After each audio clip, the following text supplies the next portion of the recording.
ಬಿಎಸ್ವೈನ touch ಮಾಡೋದು ಕಷ್ಟನಾ? HDK Siddu ಯಾರಿಗೆ ಯಾರ ಭಯ? Khushbu D boss entry, Kurukshetra ಈಗ ಶುರುನಾ? ಚುನಾವಣಾ ಅಖಾಡದಲ್ಲಿ ಹಳೆ ಹುಲಿಗಳದ್ದೇ ಅಬ್ಬರ. ನಾಯಕರ ನಡುವೆ ನಡೀತಾ ಇದೆ ಮಾತಿನ ಮಲ್ಲ ಯುದ್ಧ. ಇದೇ ಹೊತ್ತಿನ ಫೋಕಸ್ 18. ಹೀರೋ ಯಾರು, ವಿಲನ್ ಯಾರು? ಬಿಎಸ್ವೈನ ಟಚ್ ಮಾಡೋದು ಕಷ್ಟನಾ? ಬಿಜೆಪಿ ಪಕ್ಷ ಕೊನೆಯ ಕ್ಷಣದವರೆಗೆ ಅಧಿಕಾರವನ್ನು ಅಷ್ಟು ಸುಲಭವಾಗಿ ಅವ್ರು ಬಿಟ್ಕೊಡೋದಿಲ್ಲ. ಯಡಿಯೂರಪ್ಪನವ್ರು ಇದ್ರೂ ರಾಜಕೀಯವಾಗಿ ಎನ್ಕ್ಯಾಶ್ ಮಾಡ್ಕೊತೀವಿ, ಯಡಿಯೂರಪ್ಪನವ್ರು ಇಲ್ಲದವರು ರಾಜಕೀಯವಾಗಿ ಎನ್ಕ್ಯಾಶ್ ಮಾಡ್ಕೊತೀವಿ. ಎಚ್ಡಿಕೆ ಸಿದ್ದು ಯಾರಿಗೆ ಯಾರ ಭಯ? ನಮ್ಮ ಶಕ್ತಿನೂ ಕೂಡ ಹೆಚ್ಚಾಗಿರೋದು ಎಲ್ಲಿ? ಹಳೆ ಮೈಸೂರಿನಲ್ಲಿ. ಅದಕ್ಕೆ ಭಯ. ನಾನು ಯಾರನ್ನೂ ದ್ವೇಷ ಮಾಡ್ತಕ್ಕಂಥದ್ದು ಅನವಶ್ಯಕ. ಅವ್ರು ಹೋಗ್ತಿರಕ್ಕಂಥ ಮಾರ್ಗ ನೋಡಿದಾಗ ಬಹುಶಃ ಮುಂದಿನ ದಿನಗಳು ಜನಗಳು ಏನು ತೀರ್ಮಾನ ಮಾಡ್ತಾರೆ ಅಂತಕ್ಕಂಥದ್ದನ್ನು ನಾನು ಕಾದು ನೋಡ್ತಾ ಇದ್ದೆ. Khushbu D boss entry, Kurukshetra ಈಗ ಶುರುನಾ? ಉಪಸಮರದ ಮಹಾಸಂಗ್ರಾಮ ದಿನದಿಂದ ದಿನಕ್ಕೆ ಕಾವೇರ್ತಿದೆ. ಅದರಲ್ಲೂ ರಾಜರಾಜೇಶ್ವರಿ ನಗರವಂತೂ ಅಕ್ಷರಶಃ ರಣಾಂಗಣವಾಗಿದೆ. ನಾಯಕರ ನಡುವಿನ ಮಾತಿನ ಮಲ್ಲಯುದ್ಧ, ಸಿಡಿಲಬ್ಬರದ ವಾಕ್ಸಮರಕ್ಕೆ ನಾಂದಿ ಹಾಡಿದೆ ಈ ಮಹಾಕದನ. ರಾಜರಾಜೇಶ್ವರಿ ಸನ್ನಿಧಾನದಲ್ಲಿ ರಣಯುದ್ಧದ ಆರ್ಭಟ ಶುರುವಾಗಿದೆ. ಆರ್ಆರ್ ನಗರ ಫುಲ್ ಹೀಟ್ ಕ್ರಿಯೇಟ್ ಮಾಡಿರುವ ಅಖಾಡ, ಹೈ ವೋಲ್ಟೇಜ್ ಕರೆಂಟ್ ಪಾಸ್ ಮಾಡಿರೋ ಕ್ಷೇತ್ರ. ದಿಗ್ಗಜ ನಾಯಕರೇ ತಮ್ಮ ಅಭ್ಯರ್ಥಿಗಳ ಪರ ಮತಬೇಟೆ ಶುರು ಹಚ್ಚಿಕೊಂಡಿದ್ದಾರೆ.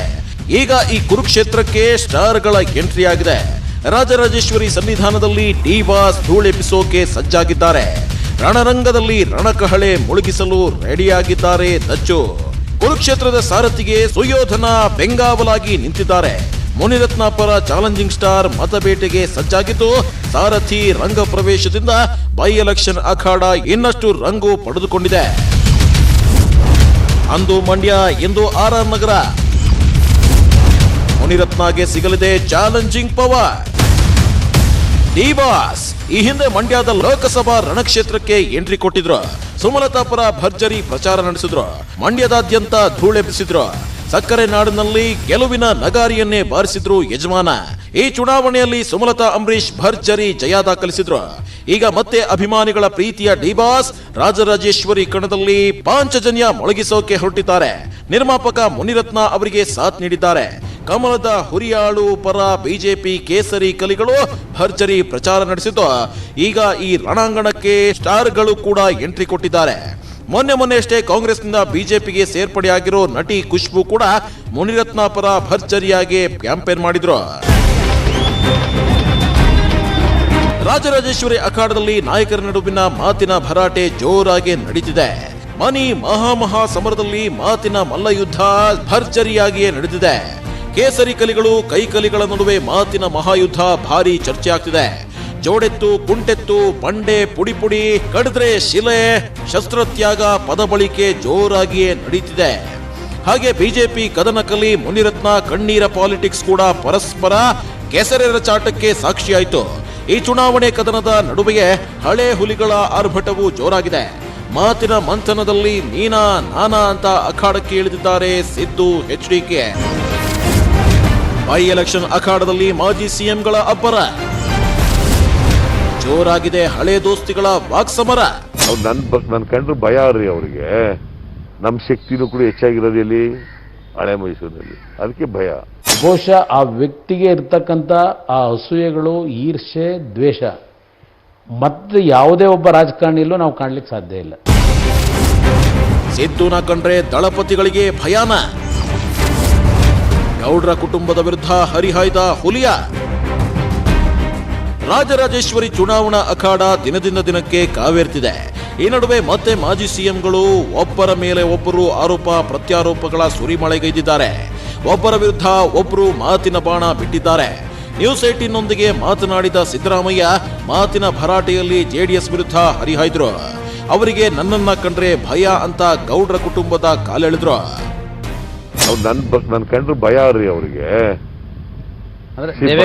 ಹಳೆ ಮೈಸೂರು ಈಗ ಅವ್ರ ಪಕ್ಷ ಇರೋದು ಎಲ್ಲಿ? ಹಳೆ ಮೈಸೂರಿನಲ್ಲಿ. ನಮ್ಮ ಶಕ್ತಿನೂ ಕೂಡ ಹೆಚ್ಚಾಗಿರೋದು ಎಲ್ಲಿ? ಹಳೆ ಮೈಸೂರಿನಲ್ಲಿ. ಅದಕ್ಕೆ ಭಯ.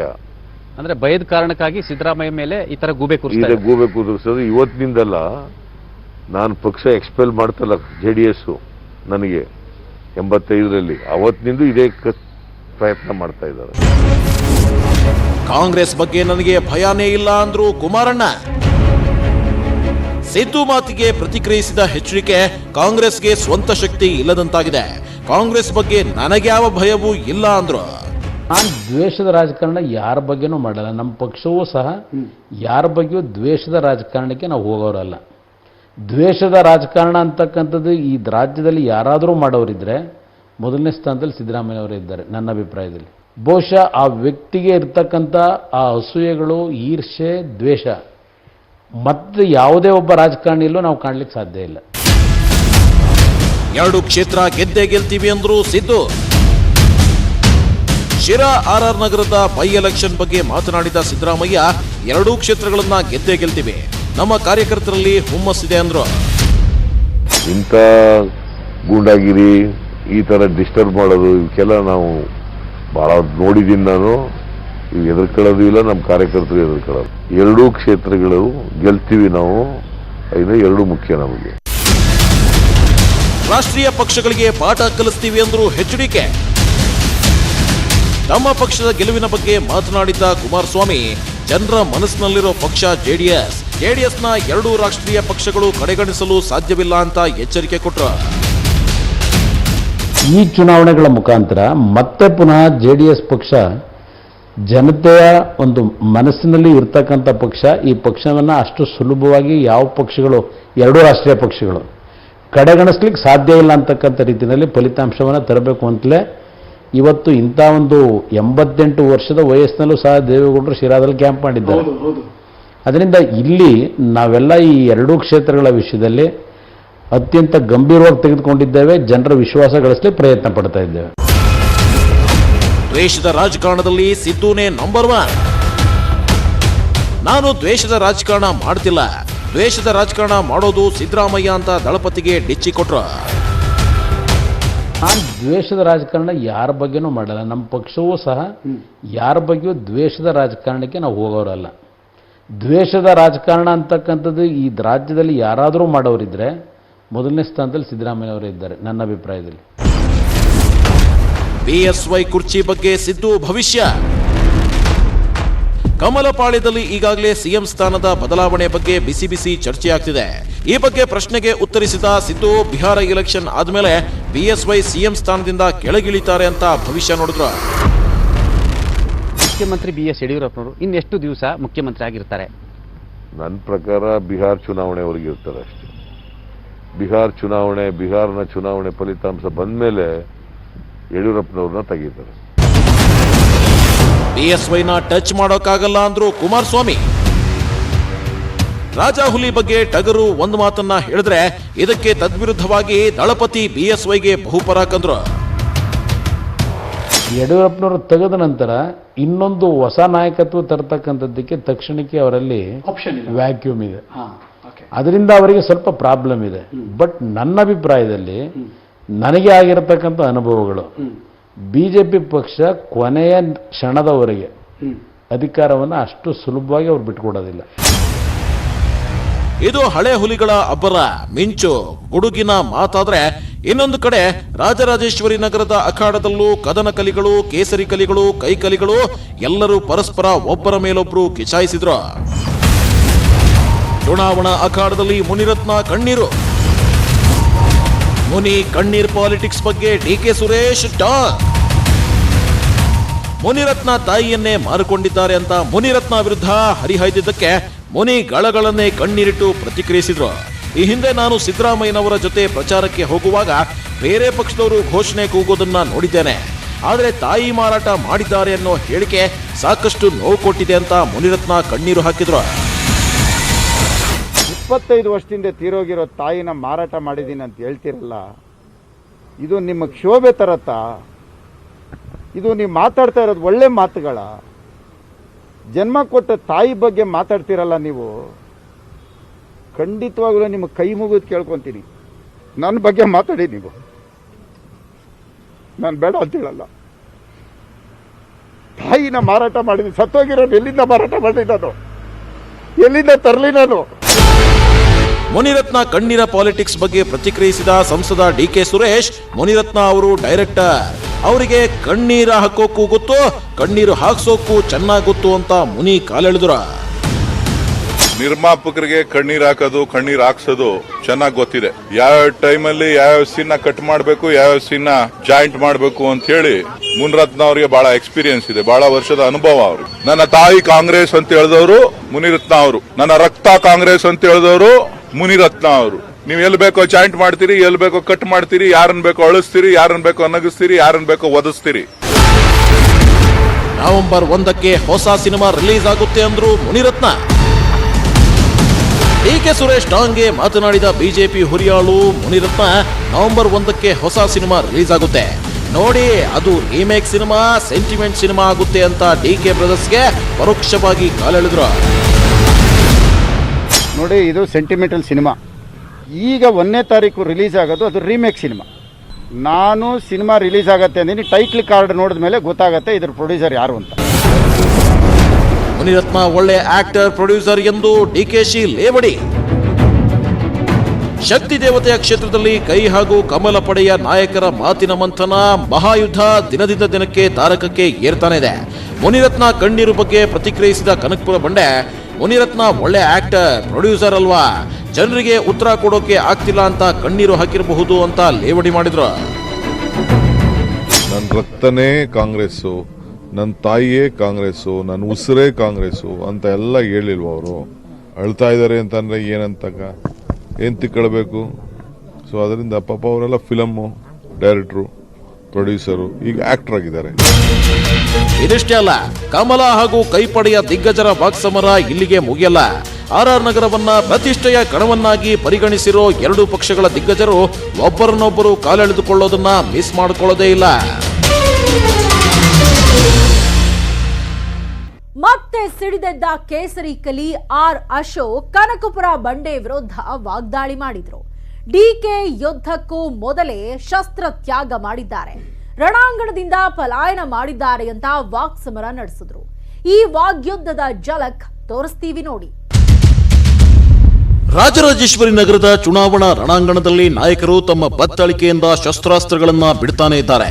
ಇಲ್ಲಿ ಅಭಿವೃದ್ಧಿ ಅಜೆಂಡಾಕ್ಕಿಂತಲೂ ಕೂಡ ಪರಸ್ಪರ ಒಬ್ಬರನ್ನೊಬ್ಬರು ಕಾಲೆಳೆದುಕೊಳ್ಳುವುದರಲ್ಲಿ ನಿರತವಾಗಿದ್ದಾರೆ. ಬಿಜೆಪಿ ನಾಯಕರು ಹಾಗೂ ಕಾಂಗ್ರೆಸ್ ನಾಯಕರ ಹೇಳಿಕೆಗಳನ್ನ ನೋಡ್ತಾ ಇದ್ರೆ ರಾಜಕೀಯ ಇಷ್ಟೊಂದು ಹೊಲಸಾಗಿದೆಯಾ ಅನಿಸುತ್ತೆ. ಇಷ್ಟಕ್ಕೆ ನಿಲ್ಲದ ಎಲೆಕ್ಷನ್ ಮತಬೇಟೆಯಲ್ಲಿ ಸವಾಲು ಧಮ್ ವಿಷಯನೂ ಜೋರಾಯ್ತು. ಎಷ್ಟು ದಿನ ಸೈಲೆಂಟ್ ಆಗಿದ್ದ ಆರ್ ಅಶೋಕ್ ಡಿಕೆಶಿ ಜಾತಿ ರಾಜಕಾರಣ ಮಾಡ್ತಿದ್ದಾರೆ ಅಂತ ಸವಾಲು ಹಾಕಿದ್ರು. ಕಾಂಗ್ರೆಸ್ಗೆ ಸೋಲಿನ ಮುನ್ಸೂಚನೆ ದೊರೆತು ಈಗಾಗಲೇ ಪ್ರತಿನಿತ್ಯ ಚುನಾವಣಾ ಆಯೋಗಕ್ಕೆ ಬಿಜೆಪಿ ಅಭ್ಯರ್ಥಿಯನ್ನ ಅನರ್ಹಗೊಳಿಸಿ ಅಂತೇಳಿ ಮನವಿಗಳ ಮೇಲೆ ಮನವಿಗಳನ್ನ ಕೊಡ್ತಾ ಇದ್ದಾರೆ. ಒಂದು ರೀತಿ ಕಾಂಗ್ರೆಸ್ ಸೋಲಿನ ಭೀತಿಯಿಂದ ಪ್ರೊಟೆಸ್ಟ್ ರಾಜಕಾರಣವನ್ನ ಮಾಡ್ತಾ ಇದ್ದಾರೆ. ಸಿದ್ದು ಹೀರೋನಾ ವಿಲನ್ನ? ಅಶೋಕ್ ತಮ್ಮ ವಾಕ್ಸಮರದಲ್ಲಿ ಸಿದ್ದರಾಮಯ್ಯ ಅವರನ್ನ ಕೂಡ ಎಳೆದು ತಂದ್ರು. ಸಮ್ಮಿಶ್ರ ಸರ್ಕಾರದಲ್ಲಿ ನಾನು ಹೀರೋ ಅಂತಿದ್ರೆ ಜೆಡಿಎಸ್ ನಾಯಕ ಕುಮಾರಸ್ವಾಮಿ ಮೈತ್ರಿ ಸರ್ಕಾರ ಬೀಳಿಸಿದ್ದು ಸಿದ್ದರಾಮಯ್ಯನವರು ಅಂತಾರೆ ಅಂತ ಕಿಚಾಯಿಸಿದ್ರು. ಬಿಎಸ್ವೈ ದೇವೇಗೌಡ್ರೇನು ಎಳೆ ಹಸುಗಳ? ಇನ್ನೊಂದು ಕಡೆ ಮತ್ತೆ ತಮ್ಮ ಮಾತಿನ ಭರಾಟೆ ಮುಂದುವರಿಸಿದ ಸಿದ್ದು ಶಿರಾ ಕ್ಷೇತ್ರದಲ್ಲಿ ಟಿಬಿ ಜಯಚಂದ್ರ ಮೋದಿ ಎತ್ತು ಎಂಬ ಬಿಜೆಪಿ ಹೇಳಿಕೆಗೆ ತಿರುಗೇಟು ನೀಡಿದ್ರು. ಯಡಿಯೂರಪ್ಪ ಯಾವತ್ತು ಆಯ್ತು, ಜಯಚಂದ್ರ ಮೋದಿ ಎತ್ತು, ಯಡಿಯೂರಪ್ಪ ದೇವೇಗೌಡ ಅವರೆಲ್ಲ ಬಹಳ ಎಳಸಿನ ಎತ್ತುಗಳ ಎರಡಲ್ಲವ. ಆರ್ಆರ್ ನಗರದಲ್ಲಿ ಅಭಿವೃದ್ಧಿ ಬಗ್ಗೆ ನಾಯಕರು ಮಾತನಾಡಿದ್ರೋ ಬಿಟ್ರೋ ಗೊತ್ತಿಲ್ಲ, ಆದರೆ ಪರಸ್ಪರ ಒಬ್ಬರನ್ನೊಬ್ಬರು ಚೆನ್ನಾಗಿ ಕಾಲೆಳೆದುಕೊಂಡಿದ್ದಾರೆ. ಮೂರು ಪಕ್ಷಗಳು ಜಾತಿ ಕಾರ್ಡನ್ನೇ ಮುಖ್ಯವಾಗಿ ಬಳಸಿಕೊಳ್ತಾ ಇವೆ. ಚುನಾವಣೆಯಲ್ಲಿ ಗೆಲ್ಲಲು ನಾಯಕರು ತಮ್ಮದೇ ಆದ ರಣತಂತ್ರವನ್ನ ರೂಪಿಸುತ್ತಿದ್ದಾರೆ. ರಾಜರಾಜೇಶ್ವರಿ ನಗರದಲ್ಲಿ ಮೂರು ಪಕ್ಷಗಳು ತಮ್ಮದೇ ಆದ ರಣತಂತ್ರವನ್ನ ರೂಪಿಸುತ್ತಿವೆ. ಮೇಲ್ನೋಟಕ್ಕೆ ಈ ಕ್ಷೇತ್ರದಲ್ಲಿ ಬಿಜೆಪಿ ಹಾಗೂ ಕಾಂಗ್ರೆಸ್ ನಡುವೆ ನೇರ ಹಣಾಹಣಿ ಇರೋದು ಕಂಡು ಬರ್ತಿದೆ. ಇನ್ನೊಂದು ಕಡೆ ದಳಪತಿಗಳು ಸೈಲೆಂಟ್ ಆಗಿದ್ದುಕೊಂಡೇ ಸ್ಟ್ರಾಟಜಿ ರೂಪಿಸುತ್ತಿದ್ದಾರೆ. ಆರ್ಆರ್ ನಗರದಲ್ಲಿ ಬಿಜೆಪಿಗೆ ತನ್ನದೇ ಆದ ವರ್ಚಸ್ಸಿದ್ದು ಲಿಂಗಾಯತರು, ರೆಡ್ಡಿ, ನಾಯ್ಡು, ಬ್ರಾಹ್ಮಣರು ಬಿಜೆಪಿಗೆ ಹೆಚ್ಚು ಒಲವು ತೋರಿಸ್ತಾರೆ. ಇದು ಮುನಿರತ್ನಗೆ ಪ್ಲಸ್ ಪಾಯಿಂಟ್ ಆಗಲಿದೆ. ಹಾಗೆ ಮುನಿರತ್ನ ಕೂಡ ಕೊರೋನಾ ಸಮಯದಲ್ಲಿ ಕ್ಷೇತ್ರದಲ್ಲಿ ಓಡಾಡಿದ್ದು ಹೆಚ್ಚಿನ ಅಭಿವೃದ್ಧಿ ಕೆಲಸಗಳನ್ನ ಮಾಡಿದ್ದಾರೆ ಅಂತ ಅಲ್ಲಿನ ಮತದಾರರು ಹೇಳ್ಕೊಂಡಿದ್ದಾರೆ. ಹೀಗಾಗಿ ಮುನಿರತ್ನ ಅಭಿವೃದ್ಧಿ ಕೆಲಸವು ಅವರ ಕೈ ಹಿಡಿಯಬಹುದು. ಇನ್ನೊಂದು ಕಡೆ ಕಾಂಗ್ರೆಸ್ ಈ ಬಾರಿ ಹೊಸ ಮುಖಕ್ಕೆ ಮಣೆ ಹಾಕಿದೆ. ಡಿಕೆ ರವಿ ಪತ್ನಿ ಕುಸುಮಾ ಕಾಂಗ್ರೆಸ್ನಿಂದ ಕಣಕ್ಕಿಳಿದಿದ್ದು ಅವರಿಗೆ ಬಂಡೆ ಬ್ರದರ್ಸ್ ಬೆಂಗಾವಲಾಗಿ ನಿಂತಿದ್ದಾರೆ. ಡಿಕೆಶಿ ಕೆಪಿಸಿಸಿ ಅಧ್ಯಕ್ಷರಾದ ಮೇಲೆ ಮೊಟ್ಟ ಮೊದಲ ಬಾರಿಗೆ ಈ ಚುನಾವಣೆ ನಡೀತಿದೆ. ಹಾಗಾಗಿ ಇದು ಬಂಡೆಗೆ ಪ್ರತಿಷ್ಠೆಯ ಪ್ರಶ್ನೆಯಾಗಿದೆ. ಮುನಿರತ್ನ ಅವರನ್ನ ಸೋಲಿಸಿ ತಾನು ಗೆದ್ದು ಬೀಗಬೇಕೆಂಬುದು ಡಿಕೆಶಿ ಲೆಕ್ಕಾಚಾರ. ಇನ್ನೊಂದು ಕಡೆ ಜೆಡಿಎಸ್ ಹಾಕಿರೋ ಅಭ್ಯರ್ಥಿಯಿಂದ ಬಿಜೆಪಿಗೆ ಹೆಚ್ಚು ಲಾಭವಾಗಲಿದೆ ಅನ್ನೋ ಮಾತುಗಳು ರಾಜಕೀಯ ವಲಯದಲ್ಲಿ ಓಡಾಡ್ತಿವೆ. 2 ಕ್ಷೇತ್ರಗಳಲ್ಲೂ ದಿಗ್ಗಜರೇ ಮತಬೇಟೆ ಮಾಡ್ತಿದ್ದು ಇವರಲ್ಲಿ ಗೆಲುವು ಯಾರ ಪಾಲಾಗುತ್ತೆ ಅನ್ನೋದು ಫಲಿತಾಂಶದ ನಂತರವೇ ಅಭ್ಯರ್ಥಿಗಳ ಹಣೆಬರಹ ನಿರ್ಧಾರವಾಗುತ್ತೆ. ಯಾರು ಎಷ್ಟೇ ಮಾತಿನ ಸಮರ ನಡೆಸಲಿ, ಆರೋಪ ಪ್ರತ್ಯಾರೋಪ ಮಾಡಲಿ, ಅಂತಿಮವಾಗಿ ಇವರೆಲ್ಲರ ಭವಿಷ್ಯ ಇರೋದು ಮತದಾರರ ಕೈಯಲ್ಲಿ ಅಂತ ಹೇಳ್ತಾ ಈ ಹೊತ್ತಿನ ಫೋಕಸ್ 18 ಮುಗಿಸ್ತಾ ಇದ್ದೀವಿ. ನೋಡ್ತಾ ಇರಿ ನ್ಯೂಸ್ 18 ಕನ್ನಡ. ಜಾಲ ನಮ್ಮದು, ಬಲ ನಿಮ್ಮದು.